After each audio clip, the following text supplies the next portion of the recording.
Trong cuộc đời này, nếu mà luận về cái ơn thì không có cái ơn lớn nào bằng cha mẹ. Nhưng mà thường thì chúng ta ít có để ý lắm.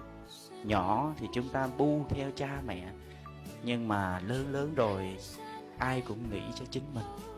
Rồi chúng ta bay vào cuộc đời như một con thiêu thân vậy, với cơm áo gạo tiền. Đến khi ngoảnh mặt nhìn lại thì cha mẹ mình đã già. Và có người thì cả cuộc đời không làm được cái gì cho cha mẹ hết.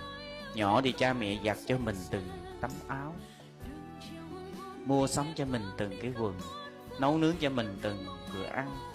Rồi lúc dở mình không ăn, rồi chăm sóc cho mình từng giấc ngủ. Khi bệnh tật cha mẹ chăm sóc. Nhưng đến lúc mà mình lớn lên á, thì mình chỉ chăm sóc cho người mình yêu thôi.